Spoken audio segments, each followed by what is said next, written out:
மலைகளெல்லாம் கல்குவாரியா வெட்டி ஏத்திட்டு போறீங்களே, மழை இல்லைன்னா மழை பெற முடியாது, மழை இல்லாத நிலம் பாலைவனம் ஆயிரும்னு தெரியாத நீங்க நீர்நிலையை பற்றி பேசுறீங்க. யாரை பத்தி பேசுறா? மலையை நொறுக்கி கல்குவாரி ஆக்கிட்டு நீ பூமி தாயின் மலை மார்பா அறுத்து காசாக்குற நீ நீர்நிலையை பராமரிக்கிறது பத்தி பேசுறீங்க. நீங்க குவாரி ஓனர்ஸ் கிரஷர் வச்சிருக்கிறாரு, 500 டிப்பர் ஓடுது. நீங்க எல்லாம் இந்த நாட்டில் பெரும் முதலாளிகள், செல்வந்தர்கள், சமூக செல்வாக்கு பெற்ற மாமனிதர்கள். நீரை பத்தி பேச உங்களுக்கு என்ன இருக்கு? டிஎம்சிக்கு கர்நாடகாவில் மண்டிட்டு கை கட்டி நிக்க வேண்டியது இருக்கு, கையேந்தி நிக்க வேண்டியது இருக்கு. ஒரு சொட்டு தண்ணீர் தேங்க வழி இல்லாம கொண்டு அடுத்த நொடி கடல்ல விட்டுட்டு கடல் நீரை சுத்திகரிக்கணும் பேசுற அறிவாளி செய்யற லட்சணம் உட்கார்ந்துக்கிட்டு நான் நீர்நிலையை மக்கள் நீர்நிலையை பாதுகாக்கிற பாதுகாவலர்னு பட்டம் வாங்கிட்டு போறது. நீங்கள் பார்த்து கொண்டிருப்பது மெய் டிவியின் முக்கிய செய்திகள்.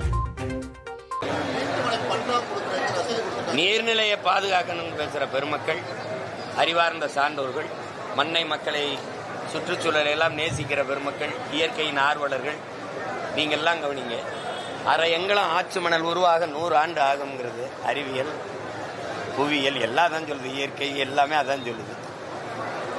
30 அடி 40 அடி மண் வெட்டிக்கிட்டால்னதே குற்றம்னு சொன்ன நாடு, இரும்பு கை கொண்டு 30 அடி 40 அடி அள்ளி தனியா குளம் வெட்டுறா, ஏரி வெட்டுறான்னா ஆத்துக்குள்ள வெட்டின பெருமக்கள் இவங்க தான். ஒரு மண்ணு கூட எல்லாம் அள்ளி திண்டு 32 ஆறையும் கொலை செஞ்சது இந்த பெருமக்கள் தான். அதெல்லாம் நீர்நிலையை பராமரிக்கிறவர் தான். என்னோட வாங்க வைகை, என் ஊர்ல தான் ஓடுது பரமக்குள்ள. அந்த வைகை ஆற்றுல அவ்வளவு மணல், ஓடுகால்னு ஒரு வாய்க்கா போடுவோம், சின்னதா வருது, மண் வெட்டிக்கிட்ட இழுத்து அதுல ₹1,000 கொடுத்து குளிச்சுட்டு போவோம் நாங்கெல்லாம். இன்னைக்கு எங்க ஆத்துல மண் இல்லை, கருவ மண்டி கிடக்குது. எல்லா அந்த நகரங்களின் கழிவு நீரும் ஓடுற காவாயா மாறிடுச்சு வைகை. இன்னைக்கு தாமிரபரணி அது சாய கழிவு, எல்லா ஆலை கழிவு கொட்டுறது ஒரு கழிவு ஏரியா, ஒரு காவாயா மாறிடுச்சு. இதெல்லாம் நீர்நிலை பராமரிப்புல வருதா? மலைகளை எல்லாம் கல்குவாரியா வெட்டி ஏத்திட்டு போறீங்களே, மழை இல்லைன்னா மழை பெற முடியாது, மழை இல்லாத நிலம் பாலைவனம் ஆயிரும்னு தெரியாத நீங்க நீர்நிலையை பற்றி பேசுறீங்க. ஆறு எங்கிருந்து வருது? ஆற பிரசவிக்கிற தாய் எது? பூமி தாயின் மலை மார்பில் இருந்து அருவி வருது, அருவி தான் ஆற உருவாக்குது. ஆற பத்தி பேசுற, மலையை நொறுக்கி கல்குவாரி ஆக்கிட்டு நீ பூமி தாயின் மலை மார்பா அறுத்து காசாக்குற நீ நீர்நிலையை பராமரிக்கிறது பத்தி பேசுறீங்க. நீங்க குவாரி ஓனர்ஸ் கிரஷர் வச்சிருக்கிறாரு, 500 டிப்பர் ஓடுது. நீங்க எல்லாம் இந்த நாட்டில் பெரும் முதலாளிகள், செல்வந்தர்கள், சமூக செல்வாக்கு பெற்ற மாமனிதர்கள். நீரை பத்தி பேச உங்களுக்கு என்ன இருக்கு? 950 டிஎம்சி மழை, மில்லிமீட்டர் மழை பெய்யுது. 4000 டிஎம்சி, 4000 டிஎம்சி. எங்க அந்த நீர்? 150 டிஎம்சிக்கு கர்நாடகாவில் மண்டிட்டு கை கட்டி நிக்க வேண்டியது இருக்கு, கையேந்தி நிக்க வேண்டியது இருக்கு. ஒரு சொட்டு தண்ணீர் தேங்க வழி இல்லாம கொண்டு அடுத்த நொடி கடல்ல விட்டுட்டு கடல் நீரை சுத்திகரிக்கணும் பேசுற அறிவாளிகள் தன் நாட்டை கொடுத்துட்டா. நீ கடல் நீரை சுத்திகரிக்க 50,000 கோடி, 50,000 கோடிக்கு கணக்கில்லாத ஏரி குளங்களை வெட்டி இருந்தா எவ்வளவு நீர்த்தேக்கம் உருவாக்கியிருக்க? 50,000 கோடிக்கு. ஆட்சி செய்யற லட்சணம் உட்கார்ந்துக்கிட்டு நான் நீர்நிலையை மக்கள் இந்த வீடு கட்டி வாழ்ற இந்த இடத்துல அனங்காபுத்தூர்ல எடுத்துட்டு அப்படியே நீர்நிலையை பாதுகாக்கிற பாதுகாவலர்னு பட்டம் வாங்கிட்டு போறது. எத்தனையோ போராட்டங்கள் இங்க மட்டும் இல்ல, சென்னையிலும் பல இடங்கள் போய் நேரில் சந்திச்சிருக்கீங்க. ஆனாலும் இதுக்கு ஒரு தீர்வு காண முடியவே இல்லைங்க. என்னதான் தீர்வு? அதிகாரம்ங்கிறது அரக்க குணமும் இரக்கமற்ற மனமும் கொண்டதுங்கிறான். அதிகாரத்துக்கு எப்போதும் கண் இருக்கு, அதுல கண்ணீர் இல்லை. அதுகள் காதுகளே கிடையாதுங்கிறான். அதிகாரத்தில் இருக்கிறவனுக்கு காதே கிடையாதுடா, கண் இருக்குடா, அது பார்க்கும், ஆனால் அது கண்ணீர் வராதுறாங்கிறான். அது நீண்ட கால்களும் அகல வாயும் தாண்டா இருக்குதுங்கிறான். அந்த நீண்ட கால்களை வச்சு போராடுகிற இந்த மக்களை மிதிச்சு நசுக்கும், அகல வாயை வச்சு பேசி நியாயப்படுத்தும். இதுதான் அதிகாரம். இந்த கொடுமையான இந்த அதிகாரங்களை ஒழிக்காது என் மக்களுக்கு நிம்மதியான வாழ்வும் கிடையாது, ஒன்றும் கிடையாது. ஆனா ஆற்றுக்கு பக்கத்திலேயே குடியிருப்புகள் இடிக்கப்பட்டிருக்கு. சிலதுக்கு பட்டா இருக்கு, சிலதுக்கு பட்டா இல்ல.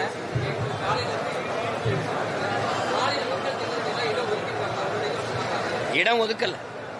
அவர் சொல்றாரு இந்த பகுதியில் அப்படி ஒதுக்குற அளவுக்கு அவங்க கேட்கிற ஒவ்வொரு சென்ட் இடம் இல்லைன்ற. ஆனா நாங்க ஒரு குடியிருப்பு மாமல்ல அந்த மறைமலை நகர்ல தைலாபுரங்கிற ஒரு பகுதியில கொடுத்துருக்கோன்ற. அது தென்னரசன் எங்கால் சொல்றாரு, அது 100 இது இருக்கும். ஒரு 2 பேர், ஒருத்தர் 2 பேர் கால் நீட்டி படுக்கிறதே கடினங்கிறாரு. அதில் 10 பேர் 12 பேர் இருக்கிற குடும்பங்கள் எப்படி போய் வாழ முடியும்?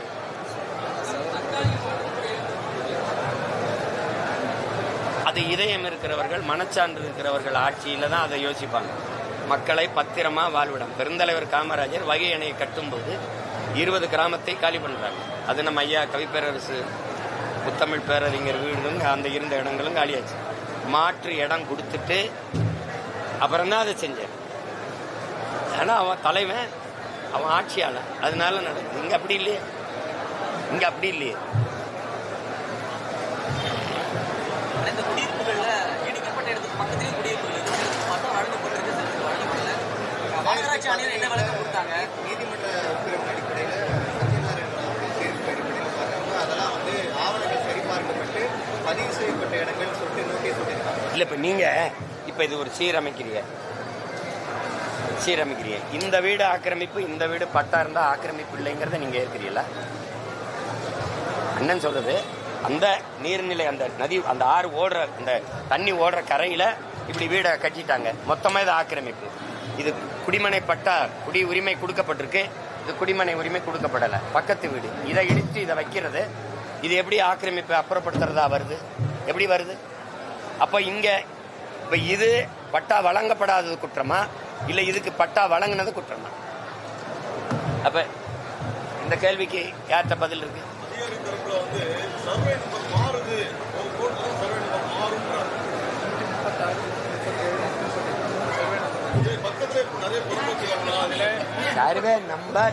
சர்வே நம்பர் நதி நீர் ஓடுற, அவங்க சொல்றாங்களா, அந்த நீர் ஓடுற அந்த காவாய், அந்த வாய்க்கால், அந்த நதி, அந்த அதுல இந்த சர்வே இது ஆக்கிரமிப்பா இல்லையா? இந்த சர்வே ஆக்கிரமிப்பு இல்ல, இந்த சர்வே என்ன ஆக்கிரமிப்பு? அப்படி வருதா?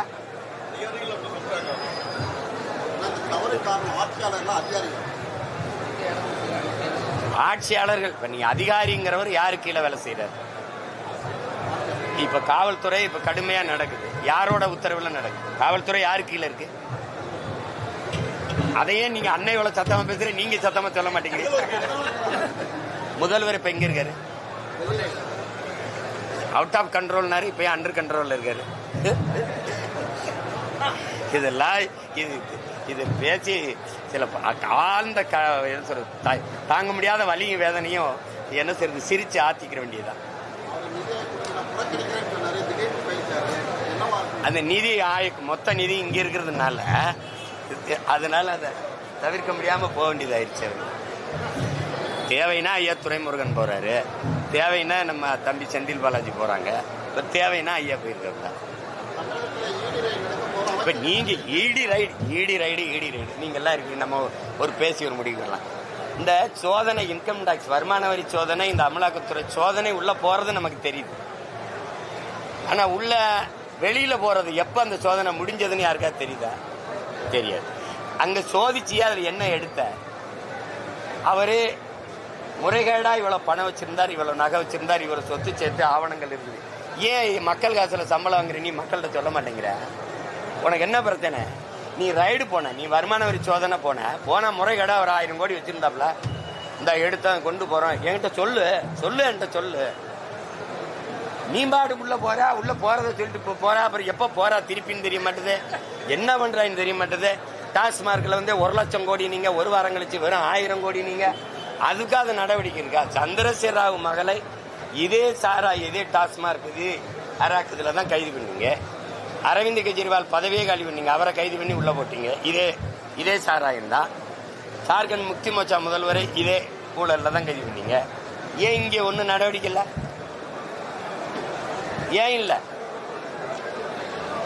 டாஸ்மார்க் அந்த ஆட்சியர் விசாரணை வீட்டில் குடும்பத்தையே கூட்டிக் கொண்டு விசாரிக்கிறீங்கள, இவங்க குடும்பங்கள்ல ஒருத்தரை கூட கூட்டிக் கொண்டு விசாரிக்கலையே. என்ன புரிதல்? நீங்க யோசிச்சு பாருங்க. பாகிஸ்தான் மீது இந்தியா தொடுத்த போரை ஆதரிச்சு 2 முதலமைச்சர் தான் பேரணி நடத்திருக்காங்க. ஒன்னு டெல்லி முதலமைச்சர் பிஜேபி முதலமைச்சர், இன்னொன்னு தமிழ்நாட்டின் முதலமைச்சர் திராவிட மாடல் 2.0 முதலமைச்சர். 2 பேரும் தான் பேரணி நடத்திருக்காங்க கொடியை பிடிச்ச. ஆனா அவங்க எல்லாரும் சொல்றது மற்றவனை எல்லாம் பிஜேபி பி டீம்னு. இத்தனை பிஜேபியோட கூட்டணி வச்சிருக்க ஐயா சந்திரபாபு நாயுடு கூட போல, நிதிஷ்குமார் கூட போல. இப்ப இந்த போரை நியாயப்படுத்தி பேசுறதுக்கு உலக நாடுகளுக்கு போக ஒரு 7 பேர் கொண்ட குழு. அதுல பிஜேபி ஏடிஎம்கேயோட அதிமுகவோட கூட்டணி. அதுல 2 பாராளுமன்ற உறுப்பினர், ஒன்னு ஐயா தம்பிதுரை, இன்னொரு சிவி சண்முகம்னு ஐயா. இந்த 2 பேர்ல ஒருத்தருக்கு அந்த குழுவுல இடம் இல்ல. கூட்டணியே வைக்காத திமுக இருக்க அம்மையார் கனிமொழிக்கு அந்த குழுவுல இடம் இருக்குது.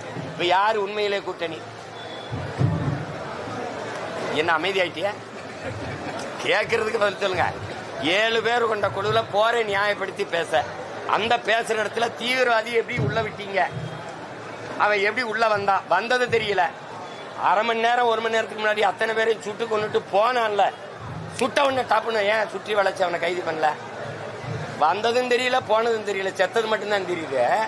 அது எப்படி? அதுக்கும் விளக்கம் சொல்லணும்ல, நியாயப்படுத்தணும்ல.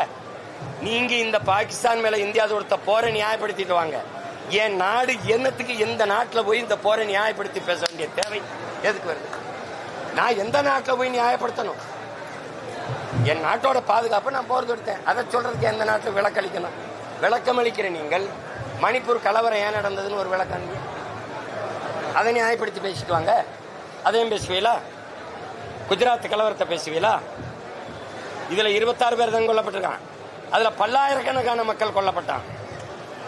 அதை பேசுவீங்களா? ஏன்னா நீங்க குஜராத் கலவரத்தை நியாயப்படுத்தி பேசின பெருமக்கள் தான் திமுக இருக்கிற தலைவர்கள்.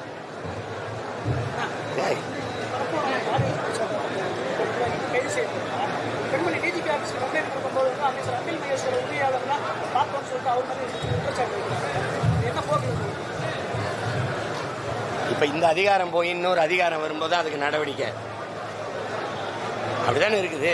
பொள்ளாச்சி பாலியல் குற்றத்துக்கு அப்படிதான் நடந்தது. என்ன நடவடிக்கை இருந்தது?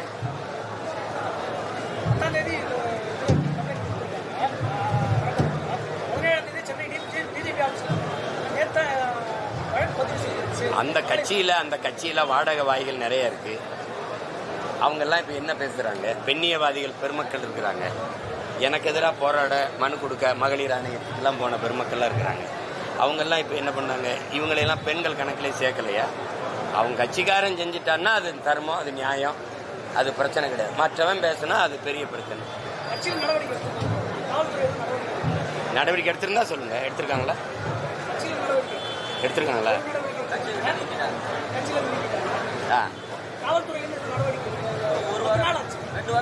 கட்சி அவருது, ஆட்சி யாருது?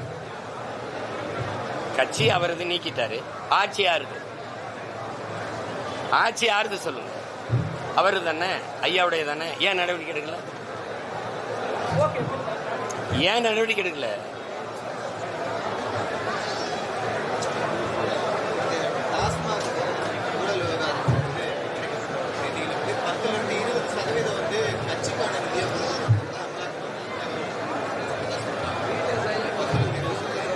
கட்சியே சாராயம் வித்த காசு, போதைப் பொருள் வித்த காசுல தான் நடக்குது. ஆட்சி அதில் தான் நடக்குது. இதை போய் என்ன பேசுறதுக்கு இருக்கு? அதுக்கு என்ன நடவடிக்கை எடுக்க போகுது அமலாக்கத்துறைங்கிறதான் கேள்விப்பா. அதுதான் தெரிஞ்சிருச்சா? அதுக்கு என்ன ரியாக்ஷன் என்ன, ஆக்ஷன் என்ன?